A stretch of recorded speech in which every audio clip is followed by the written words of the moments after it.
cuando la válvula no está correctamente regulada. O sea, si yo llego a la condición, digamos, de tener 15 PSI y no está correctamente ajustada, puede ser que no alcance la capacidad de pleno de flujo. O sea, con 15 PSI no llega al 100%.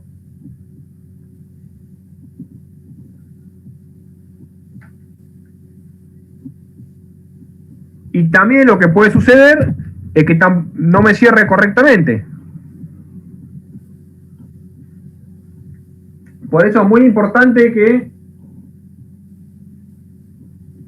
tenga una correcta regulación entre la señal de 3 PSI cerrada y 15 PSI abierta. Otro dato también importante a tener en cuenta es la respuesta que va a tener el actuador. O sea, desde que yo le mando la señal neumática, ¿cuánto tarda el actuador en accionarme la válvula?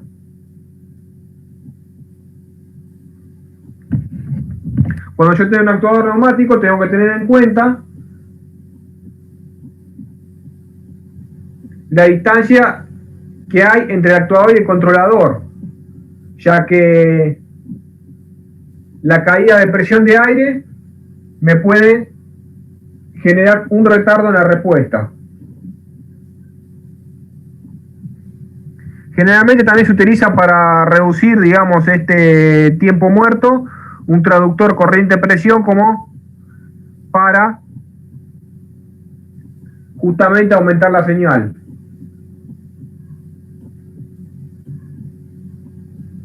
Y si la válvula es muy grande, también se puede usar un amplificador de volumen, o sea, un booster.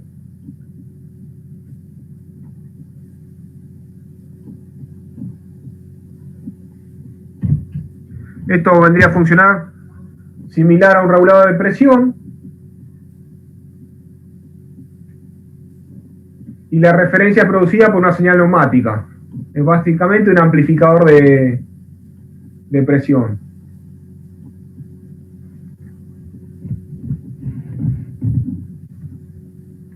O sea, por un lado tendría la señal y por otro lado también una parte importante es el posicionador.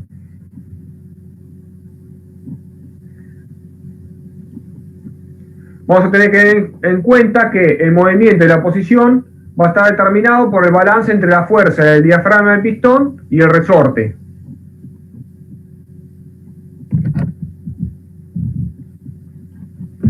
Unos problemas que pueden llegar a aparecer son las fuerzas de rozamiento entre el vástago y la empaquetadura, lo cual puede lograr que esa relación de fuerza entre resorte y presión en el diafragma o pistón no sea proporcional. Entonces, en este caso lo que se hace es colocar un posicionador, que justamente es el que me detecta en qué nivel está el vástago. El posicionador básicamente lo que hace es retroalimenta la señal de control y actúa sobre el error, posicionando correctamente la apertura de la válvula. Acá tiene una vista de cómo sería ese posicionador. En este caso también viene a reemplazar la función del amplificador.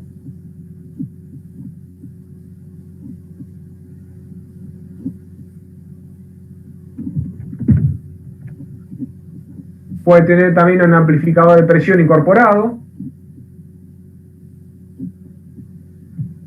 Acá tiene una vista de un posicionador mecánico.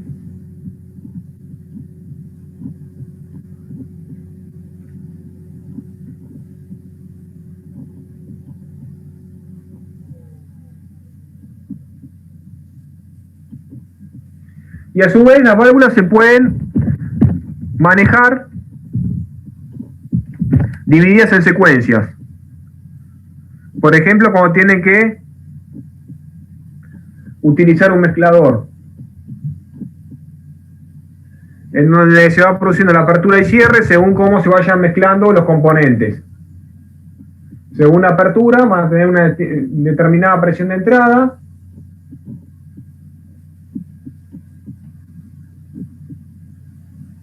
Y según esa presión de entrada va a tener una determinada apertura de cada una de las válvulas.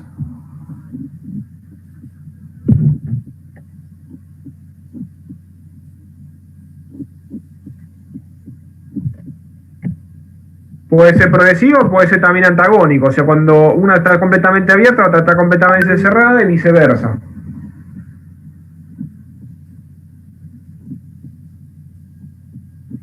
Y ahora vamos a introducirnos a lo que vamos a ver nosotros en los ejercicios, que es el dimensionamiento del tamaño de las válvulas, o sea, qué características más importantes tenemos que tener en cuenta.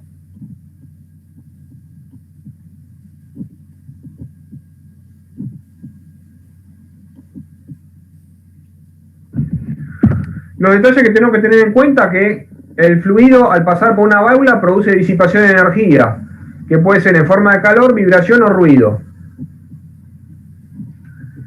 El causante mayor de la pérdida de presión es la turbulencia que se produce en el fluido cuando atraviesa el obturador. Acá se ve bien, digamos, cómo se genera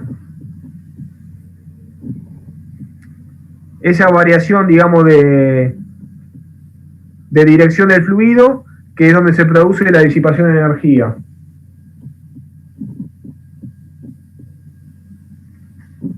Y este comportamiento tiene una analogía con los circuitos eléctricos, ya que se puede comparar una resistencia con el estrangulamiento de una válvula. Nosotros en electricidad tenemos que una resistencia ofrece una resistencia, cuando se le aplica una tensión, se produce una circulación de corriente.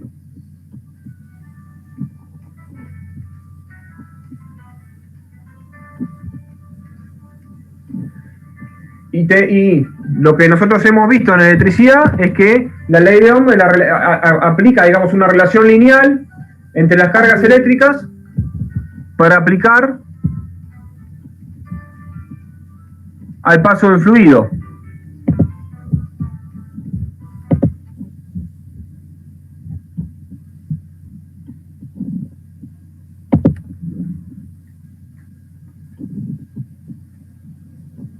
Ahora, ¿qué pasa cuando nosotros tenemos una válvula? Lo que se produce es una restricción en donde se disipa energía por la turbulencia producida por el fluido. Esa energía disipada va a ser proporcional a la energía cinética que posee el fluido en el movimiento.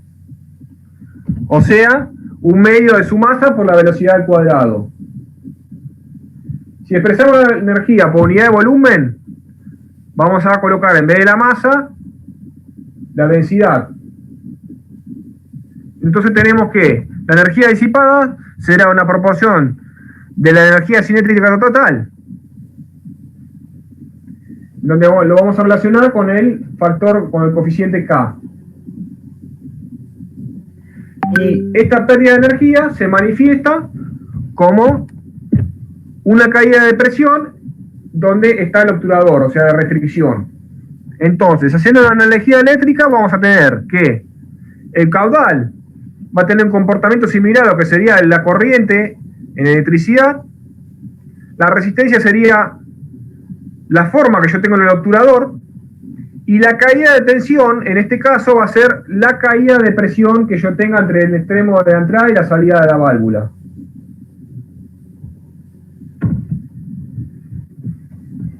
Entonces, si yo tengo un fluido incompresible, voy a tener la siguiente relación, que la caída de presión va a ser igual a un medio de esa constante K por la densidad por el caudal sobre el área al cuadrado.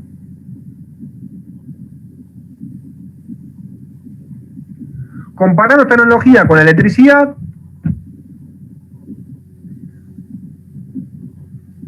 vemos que la resistencia va a depender de esa constante que va a ser digamos, propia de la válvula, la densidad del fluido y el área por donde esté circulando. La corriente va a ser análoga al caudal y la tensión, en este caso, no va a ser lineal. La caída de presión se va a diferenciar con la caída de tensión justamente porque va a depender de la raíz cuadrada de la caída de presión. O sea, esta es la diferencia que yo tengo respecto, digamos, a un circuito eléctrico en donde hay una relación lineal entre la tensión y la corriente. Acá en este caso la relación va a ser con la raíz cuadrada de la caída de presión.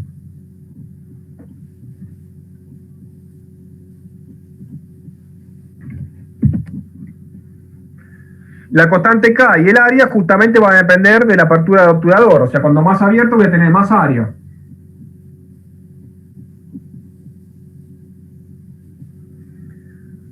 De esta analogía surge el concepto del coeficiente de flujo de la válvula, que es muy utilizado para el dimensionamiento.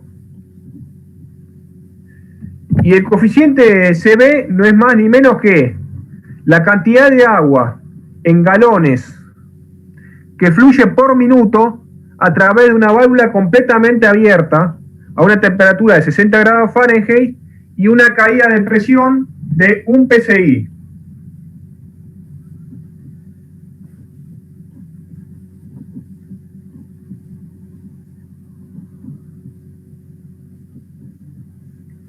O sea, de la ecuación de energía cinética que habíamos visto, si utilizamos la gravedad específica, que va a ser la relación entre la densidad del fluido y la densidad del agua, la reemplazo, digamos, en esa equivalencia, y voy a llegar a una relación en donde el caudal va a ser una constante que va a estar determinada por la raíz de 2 por el área al cuadrado sobre el coeficiente de la válvula por la densidad del agua multiplicado por la raíz de la caída de presión sobre la gravedad específica del fluido. Este primer término, donde yo tengo la constante que va a depender del dimensionamiento y la apertura de válvula, va a ser el CB. Lo voy a reemplazar, digamos,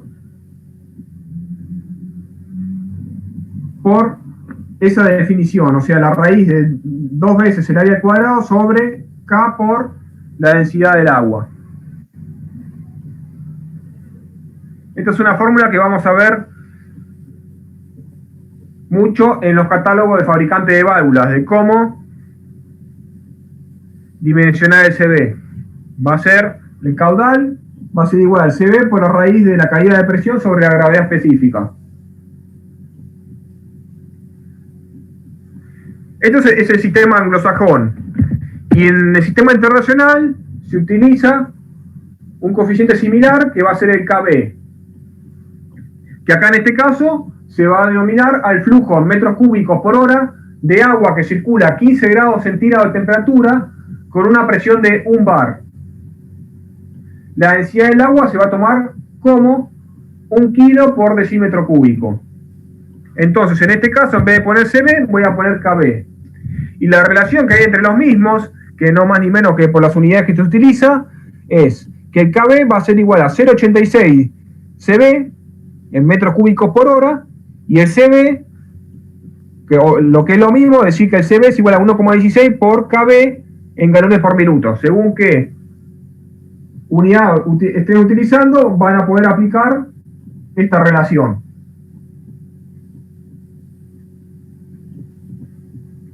Entonces, resumiendo, el caudal que fluye por la válvula va a depender de la caída de presión, o sea, la raíz de la caída de presión, la apertura de la válvula, que va a venir definido por el KB y el CB, y por la densidad que yo tenga en el fluido. Son 3 conceptos a tener en cuenta para el dimensionamiento. ¿Y por qué es importante el correcto dimensionamiento? Porque justamente me va a expresar la capacidad de flujo máximo. Por ejemplo, en una válvula con un CB de 45, debería fluir por definición un flujo de 45 galones por minuto de agua con una presión, o sea, con una caída de presión de 1 psi cuando esté totalmente abierta. Pero ¿qué pasa? Si la válvula no está completamente abierta, ya el CB va a ser menos de 45. Y así sucesivamente va a ir bajando hasta que cuando esté completamente cerrada, que el CB va a ser igual a 0. Entonces, ¿qué quiere decir esto? Que el coeficiente CB es variable, depende de la apertura. Entonces, un concepto importante a tener en cuenta es que cuando nosotros dimensionamos una válvula, debe ser lo suficientemente grande como para poder permitir el control del flujo de un proceso con una válvula parcialmente cerrada.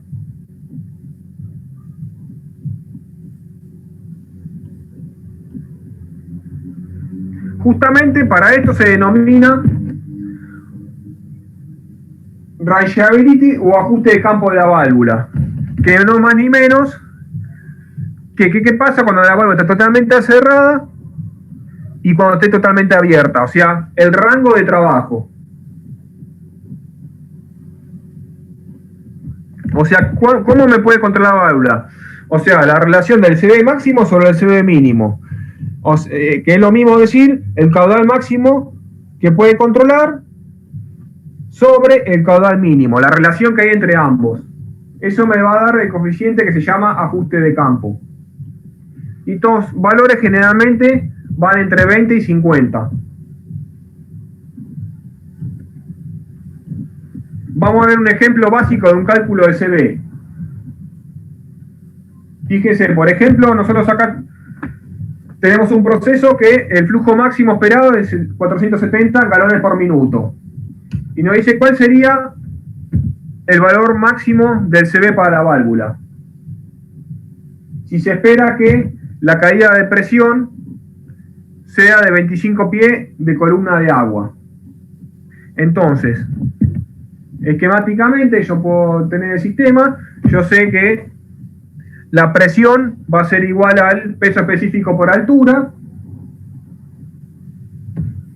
Peso específico del agua es, si estamos en el sistema anglosajón, 62,4 libras a pie cúbico por los 25 pies de altura. Me va a dar una presión de 1560 libras fuerza pie cuadrado.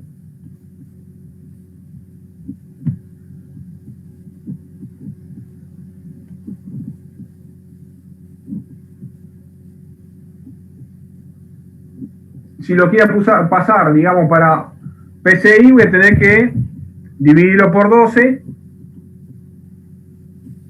para que quede libra sobre pulgada cuadrado. Y en este caso me quedaría que la presión es 10,83 PSI que voy a tener. Entonces, una vez obtenida la presión, en este caso no hay necesidad de calcular la presión de salida, ya que descarga directamente a la atmósfera. Estamos trabajando en presión relativa, entonces la presión de salida es 0.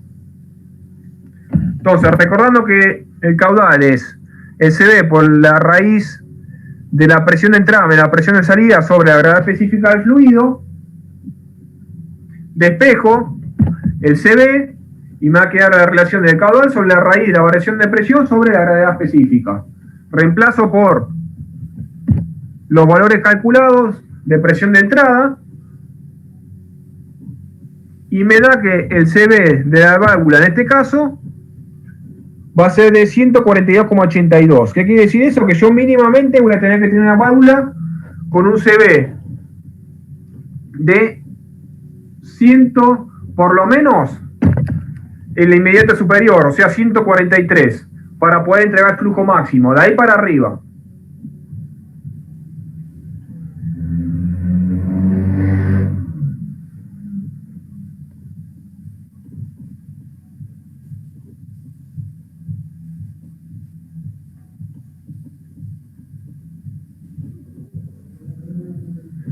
Bueno, también lo que yo puedo tener en cuenta es el análisis de caracterización de las válvulas. O sea, cómo se define justamente qué pasa cuando yo tengo una caída de presión de un PSI y el fluido es agua. Voy a tener la particularidad que trabajando bajo estas condiciones, el caudal va a ser igual al CB.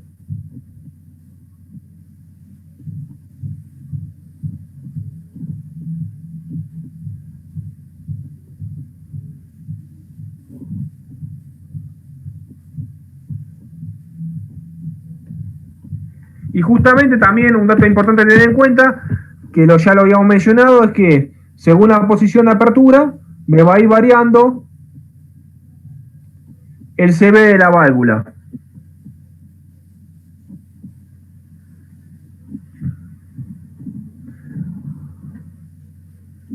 Cuando yo trabajo en el laboratorio, vamos a llamar que esa condición es de trabajo con características de flujo inherente.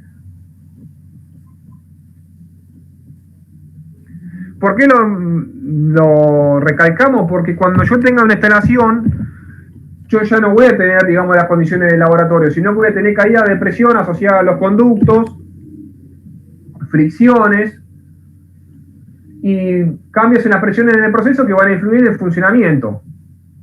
Entonces, la presión sobre la válvula va a disminuir con el aumento de flujo. Entonces, fíjense lo que pasa. O sea, mientras que yo en características inherentes tengo un comportamiento lineal, en la característica de instalación voy a tener una pérdida. Según la apertura, fíjense cómo a medida que cada vez voy abriendo más, se va alejando de la condición ideal. Estas condiciones de trabajo se llaman características de flujo en instalación.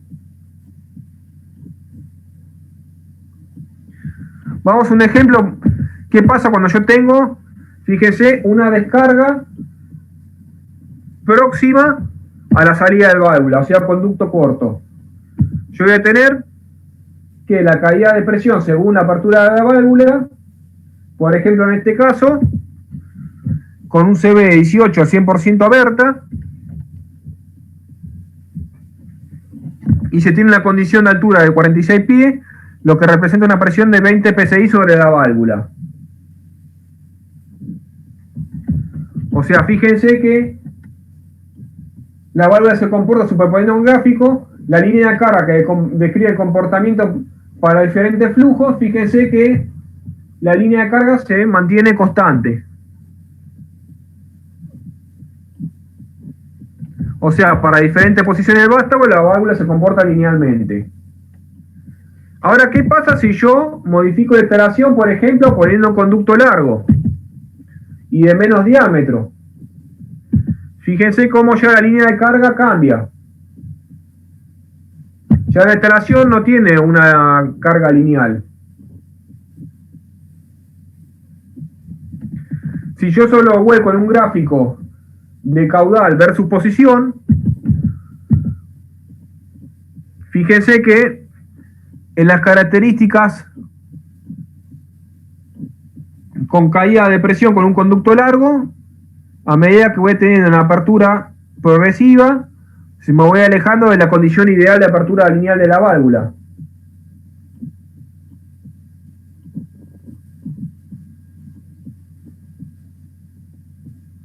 Entonces, en la práctica, ¿qué es lo que se hace? Compensar estas caídas.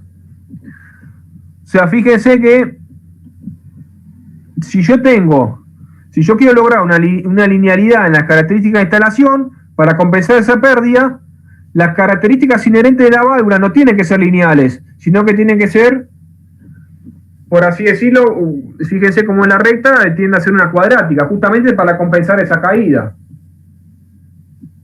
Entonces, en base a los análisis que se efectuaron en la práctica, se determinó que existen distintas formas de adecuar las válvulas para cada instalación.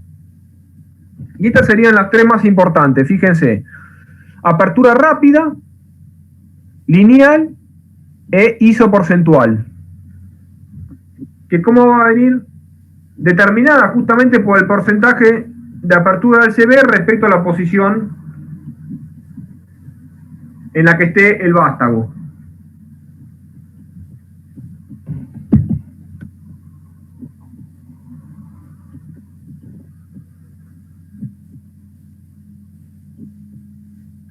O sea, fíjense qué pasa cuando yo meto una válvula isoporcentual en una instalación.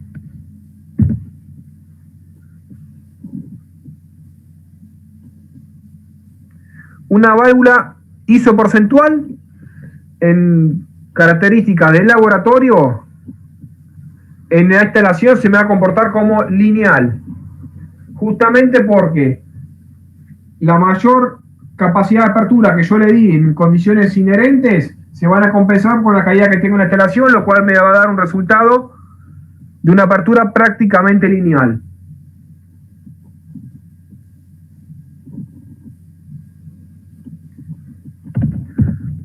O sea, una válvula característica lineal, que significa que el caudal es directamente proporcional a la carrera. Justamente eso es lo que estamos buscando que la válvula responda en la instalación.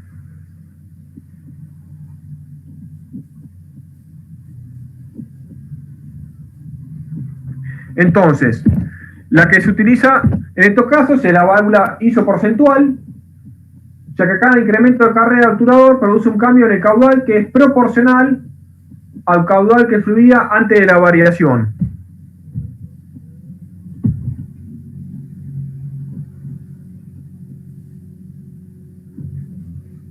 O sea, si yo veo, digamos, la diferencia de caudal respecto a la posición, voy a tener que si integro ese caudal en el tiempo, eso va a tener una relación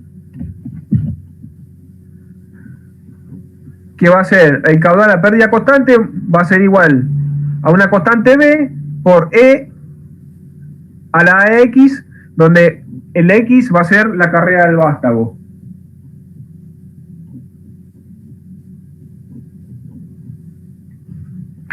Bueno, y esto es la teoría, o sea, puedo tener válvulas lineales o isoporcentuales, pero ¿cómo logro eso en la práctica?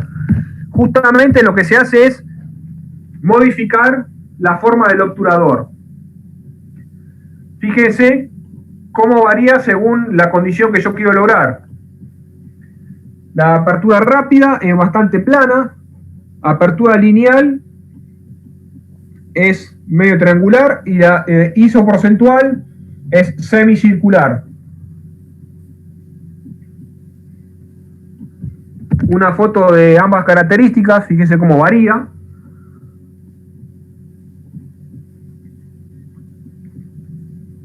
Y justamente lo que se utiliza mucho en este caso son las válvulas de jaula, porque yo intercambiando, digamos, únicamente las jaulas en el mismo cuerpo, puedo obtener distintos tipos de funcionamiento.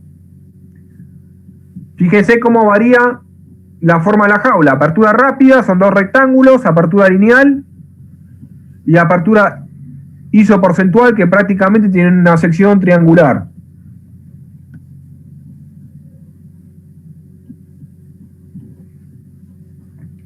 La válvula de bola también tiene su forma particular según lo que quiera lograr.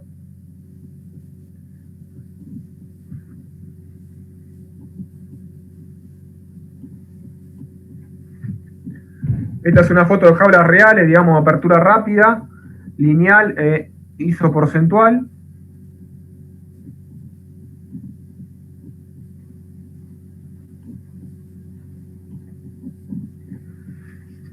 Y bueno, y también lo que tenemos que tener en cuenta es que en la utilización de válvulas puedo encontrarme con distintos inconvenientes, como ser fricción mecánica, vaporización, que ahora vamos a ver bien de qué se trata, cavitación, caudal bloqueado, estrangulado, ruido y erosión. Son factores que tengo que tratar de evitar.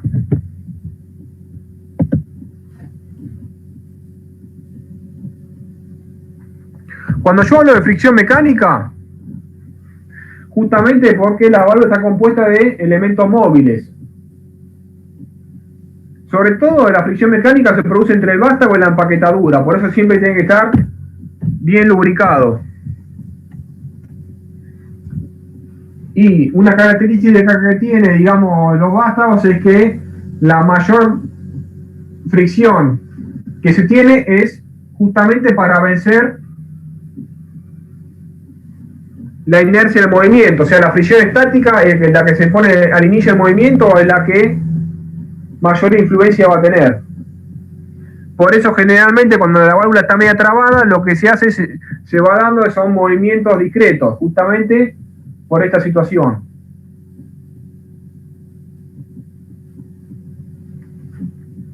También podemos tener histéresis, O sea, vaya a tener diferencia entre la apertura y el cierre según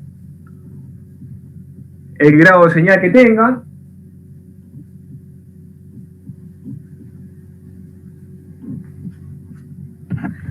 Y un tema importante a tener en cuenta es qué pasa cuando tengo vaporización. Que cuando se da, básicamente tenemos que ver qué pasa con el fluido cuando pasa por una restricción. Nosotros habíamos visto por el teorema de conservación de la masa que la densidad por el área 1 por la velocidad 1 tiene que ser igual a la densidad 2 por el área 2 por la velocidad 2. Si el fluido pasa por una restricción, esa velocidad tiene que aumentar para mantener la masa. Entonces, ¿qué es lo que pasa? Al aumentar la velocidad, aumenta la energía cinética y cae la presión justo donde está la obturación. Entonces, un dato importante que tenemos que tener en cuenta es hasta qué valor cae esa presión. Y un punto crítico es la presión de vapor, o sea, justamente a qué presión el líquido comienza a evaporarse.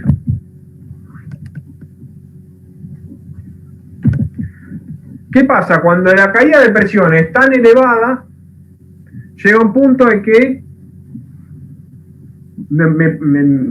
cae por debajo del nivel de presión de vapor y se produce vaporización del fluido o flashing.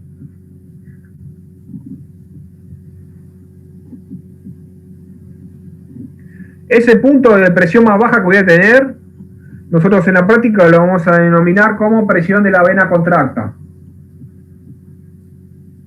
O sea, lo que tenemos que lograr es que la presión no caiga, o sea, la presión de la vena contracta no caiga por debajo de la presión de vapor.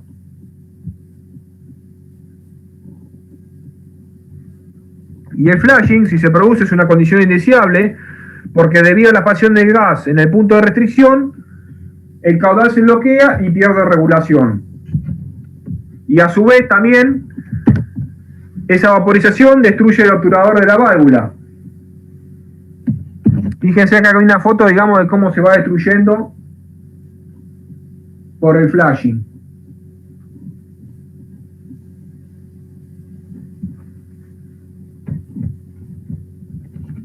Otra variable importante a tener en cuenta es el factor de recuperación.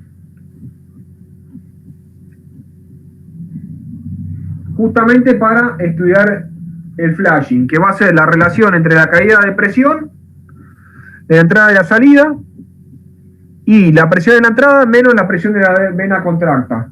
A esa relación le saco la raíz cuadrada y me da el factor de recuperación de presión, que generalmente es lo que viene de datos de las tablas de los fabricantes. La presión 1 siempre va a ser presión absoluta del fluido en la entrada de la válvula, y la presión 2 la presión de salida, digamos, ¿no? También siempre manejándolo en absoluta.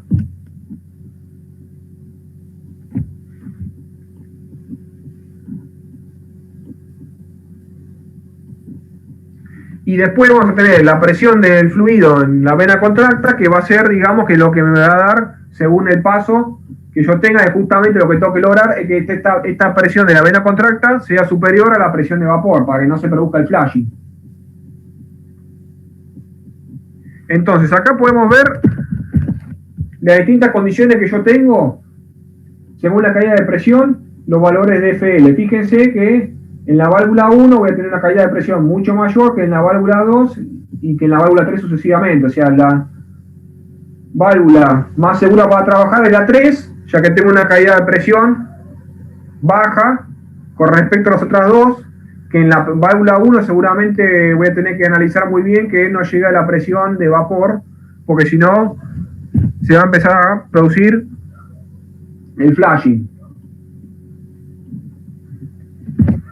Cuando más bajos son los valores de FL, es más propensa a la condición de flashing. Y los valores típicos son 0,9. Eso después lo vamos a ver bien en las tablas cuando hagamos los ejercicios. Después, un dato empírico, la válvula mariposa es más propensa al flashing que la válvula del globo, justamente por la condición, digamos, en que se produce el remolino de fluidos.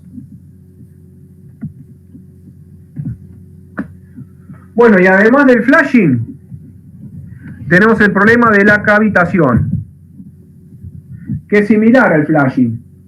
Pero en este caso, el fluido permanece vaporizado cuando recupera la presión. Mientras que, ¿qué pasa en la cavitación? Al recuperar la presión, se produce una implosión en el fluido, volviendo al estado líquido. Y esa implosión golpea el obturador y el asiento, lo cual causa la destrucción de los mismos. O sea, es similar a lo que sería un martilleo. O sea, ¿cuándo se produce? Cuando yo bajo la presión por debajo de la presión de vapor, se produce el flashing. Y cuando la presión se recupera y pasa a esa presión de vapor, se produce la cavitación. O sea, desde la vaporización, cuando otra vez se convierte en fluido, ese paso de estado genera un golpe sobre las paredes de la válvula. Si yo esa presión no la llego a recuperar hasta la presión de vapor, voy a tener únicamente flashing. Fíjense cómo quedan las válvulas después de estar trabajando bajo estas condiciones, cómo se van destruyendo. El flashing justamente lo que produce desgaste, y la cavitación produce golpes, deformaciones en la superficie.